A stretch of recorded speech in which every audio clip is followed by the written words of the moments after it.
Really, you're putting your pronouns in your email? You're ridiculous. We saw crazy things of that herd mentality. Got to have the mask on. Tell the truth about something. You feel it every day. The more you tell the truth, what happens? The stronger you become. But if you stand for the truth, you get stronger. And that is where it starts, right? One man standing up. No one's trained to stand in the middle of a diversity, equity, inclusion meeting at Citibank and say, this is nonsense. And the people who do that, oh, they have my deepest admiration, he said. What you're watching is not a political movement. And here's where it is. It's evil.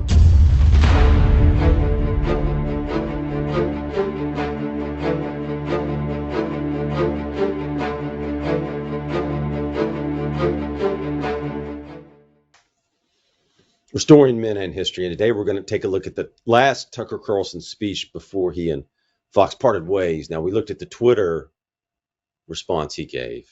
So this is different.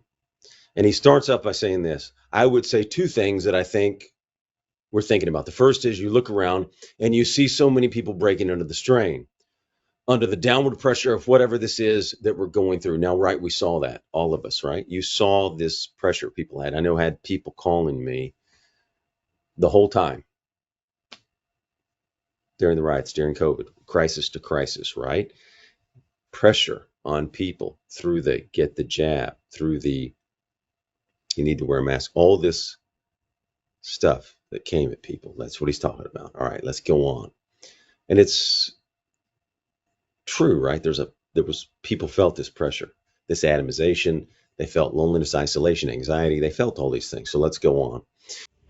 If you like these videos, please subscribe, comment, like, and hit the notification button. And if you look with disdain and sadness as you see people, and you look with disdain and sadness as you see people you know become quislings, you see them revealed as cowards. This is Tucker.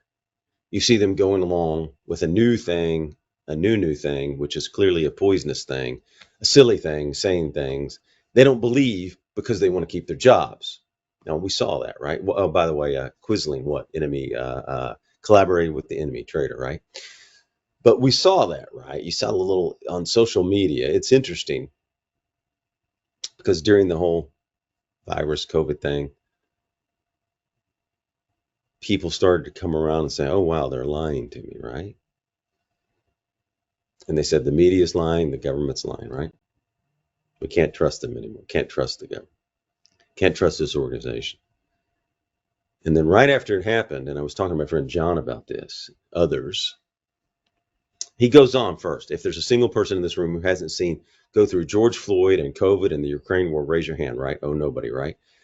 What's he talking about? He says, you know what I'm talking about. And remember the black boxes, Black Lives Matter, and everything went up on social media. And then I got vaccinated, went on social media. And then we got through with that. And all the people started saying, I don't trust the media. I don't trust government. And then those same people started putting up the Ukraine flag, remember? And that was disappointing to my friends. That was disappointing to me. It was disappointing to Tucker. That's what he's saying. Probably to you too, right? We were all disappointed that people would go from one thing to another and just virtue signal it online on social media. From one thing to the next. And in fact, we started making a joke, right? What's next? Herd instinct is very strong impulse. And so you're disappointed in people. You are. And you realize that the herd instinct is maybe the strongest instinct. I mean, I may be stronger. It may be stronger than the hunger and sex instincts. Actually, the instinct, which again is inherent to be like everybody else and not to be cast out of the group, not to be shunned, that was strong, right? Interesting to see it play out in action if you'd read about it, right? If you read about history and when people went all in, it was interesting to see it play out here in America. People used to say, could this happen in America? I would say, oh, yes. So, in fact, I became, let's see what he says. You're disappointed in people. I mean, okay, we went through that. I'd be stunned. So, but the positive, there's a very strong impulse in all of us from birth, and it takes over. Unfortunately, in moments like this, and it's harnessed. In fact, by bad people in moments like this to produce what? Uniformity, right? And you see people going along with this, and you lose respect for them, he says. And that certainly happened to me at scale over the past 3 years. Now, I've heard this from other people as well. He says, I'm not mad at people. I'm just sad. I'm disappointed. How could you go along with this? You know it's not true, but you're saying it anyway, he says. And he's hitting something that my friends and I have talked about, right? And it just came up again in the Nashville group last month again. John and I have talked about this extensively, especially when the Ukraine flags hit and at other times. Really, you're putting your pronouns in your email, you're ridiculous. But no one else thinks it's ridiculous. Oh no, it's the pronouns in the email. Oh, that's classic Tucker, right? You can hear his voice. What does that even mean? Here's Tucker. This is Tucker. What does that even mean? You're saying things you can't define. LBGTQIA plus. Who's the plus? You can hear Tucker saying that. The plus is invited to my show anytime. Find a plus. Watch, this is right before he and Fox part ways. Find a plus and I'll interview them. What's it like to be a plus? Am I a plus? I'm serious. I feel like I'm an addition. Does that make me a plus? No one even knows what it is, and the whole society, LBGTQIA plus. All right, what's the plus? Oh, shut up, racist. Right? They just want to shut down discussion. So you reach that place and you feel, and this is one of the reasons, Father Scalia, I was actually overcome a little bit with emotion as you prayed, because I realized that I was so upset by the behavior of some people I love, frankly, in a country I revere and always have, that I wasn't praying for the country. That's on me. We all should be. Paul said, pray without ceasing, right? But he goes on to say there's counterbalance to badness. But back to my point. So you see the sadness happening, but there is, as there always is, this fact of nature and theology and observable reality. There's a countervailing force at work always. There's a counterbalance to the badness. It's called, what's the counterbalance to badness? Goodness, right? As you see it in people. And I bonded with some men over this, right? Because they weren't wearing masks and they were for freedom. And so we formed great friendships through this too. So there is another positive as well as what he's talking about. There's a goodness, but you also find people through this that you can become good friends with that stood for liberty. And I made some good friends and we bonded over the mask and the jabs and everything else going on. So there's the positive. And you remember the people in their masks driving alone on freeways, right? People moving away from you, all that. You'll never forget it, right? And people asked me during the time, what will it take to end? I said 15% of the men not wearing masks and asking their wives not to wear them, right? Leading the family, saying it's safe, it's fine. You're going to be fine. This is ridiculous. It'll be over, right? I mean, I watched a guy drop his mask in a big thing of mud puddle of wet and put it back on, right? So you saw crazy things going on during that. That's what he's talking about, right? We saw crazy things of that herd mentality. You got to have the mask on. And not just they have it on, forcing you to have it on, right? That's the difference. They want to put on one, that's fine. They want to have the jab, that's fine. So for every 10 people who are putting he and him in their electronic JP Morgan email signatures, there's one person who's like, no, I'm not doing it. That's sorry, I don't want to fight, but I'm not doing that. It's a betrayal of what I think is true. It's a betrayal of my conscience, of my faith, of my sense of myself, of my dignity as a human being, of my autonomy. I'm not a slave. I'm a free citizen, and I'm not doing that. And there's nothing you can do to me to make me do it. And that's what it takes, right? One person standing up. You want it to be over 15%, right? He goes on, and I hope it won't come to that. But if it does come to that, here I am. Here I am. It's the Apostle Paul on trial. Here I am. And you see that in people, and it's a completely unexpected assortment of people. And I'm really interested in cause and effect, he says. And as I noted at the outset of my remarks and my ability to predict the future, working on that, but because I'm paid to predict things, I try and think a lot about what connects certain outcomes that I should have seen before they occurred. And in this case, there is no thread that I can find that connects all the people who've popped up in my life to be that lone brave person in the crowd who says, no, thank you. Interesting, right? You could have not known who these people are. They don't fit a common profile. Some are people like me. Some of them don't look like me at all. Some of them are people I despised on political rounds just a few years ago. I could name their names, but you may not even know about their transformations. And I don't want to wreck your dinner by telling you who they are.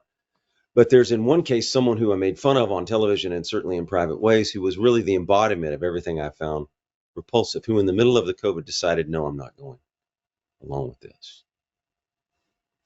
Now, here's a big point, and I think this is, well, we like this here.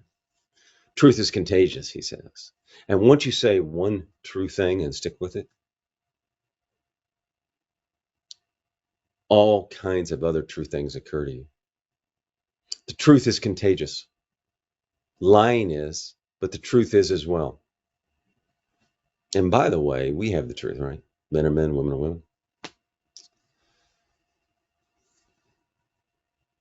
And the second you decide to tell the truth about something, you are filled with this. I don't want to get supernatural on you, but you are filled with this power from somewhere else. True, right? Have you felt it? When you stand and when you tell the truth, especially if it's not popular or not the end thing, you will gain what? Courage. We talk about a lot about courage. You, one person just standing. A virtue will grow. Churchill talked about virtue. Aristotle talked about virtues. Courage, the virtues and the virtue of courage. The right amount of courage, right? Going on, let's go back to Tucker. Try it. Tell the truth about something. You feel it every day. The more you tell the truth, what happens? The stronger you become. That's completely real. It's measurable in the way that you feel. You get stronger in the gym by going lifting heavy weights, right? Get stronger telling the truth as well. And of course, the opposite is also true. The more you lie, the weaker. And the more terrified you become. We all know that feeling. You lie about something, and all of a sudden, you're a prisoner of that lie. You are diminished by it. You are weak and afraid. So if you go along with these things, you'll get what? Weaker. But if you stand for the truth, you'll get stronger. Drug and alcohol use is the same way. It makes you weak and afraid. But you look around and you see these people, and some of them really have paid a heavy price for telling the truth. True. So this is restoring men in history, right? We want you to stand, speak the truth as men,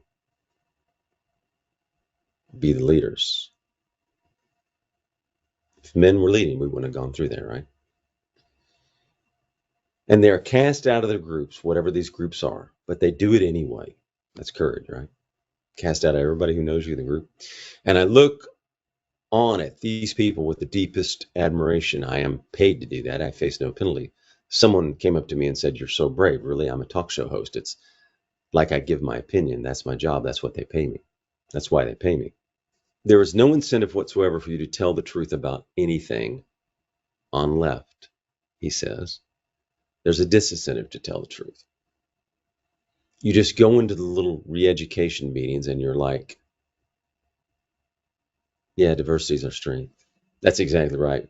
We need equity in the capital markets. Okay, all right. So if you're the one guy who refuses to say that, Tucker says you were a hero, in his opinion.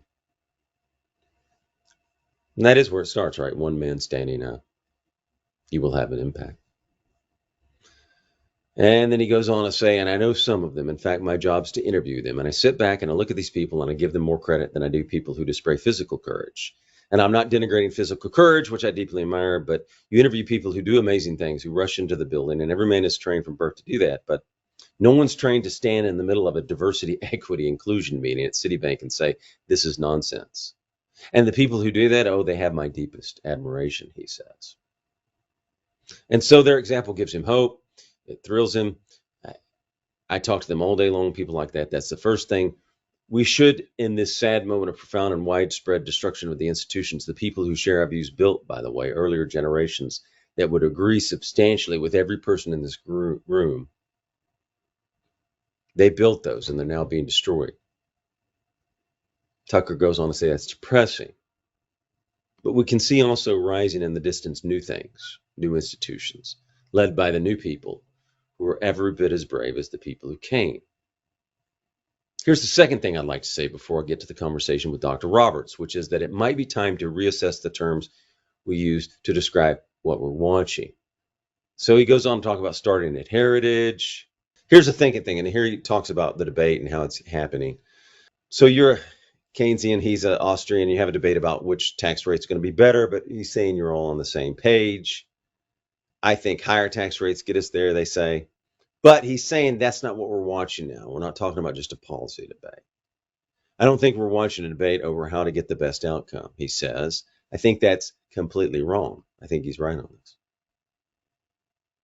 Certain factions want complete control now. They don't want to have a debate, right? And they want power at all costs, right? There's certain factions that want more power, more money, more control over your life. You saw it. It played out. You saw it. Going on, and he's funny here, and I should say at the outset, I'm an Episcopalian, so don't take any theological advice from me, but because I don't have any, I grew up in the shallowest faith, okay. But he says, there is no way to assess, say, the transgender movement. So he's talking about politics with that mindset. Policy papers don't account for it, right? If you have people who are saying, I have an idea, this is Tucker, let's castrate the next generation, let's sexually mutilate children, he says that's not a political debate. And it isn't, right? It's not a political debate. It's too far away. There's no middle ground on that. That's not a debate. It's self-evident. Men are men and women are women, so there's no debate on that.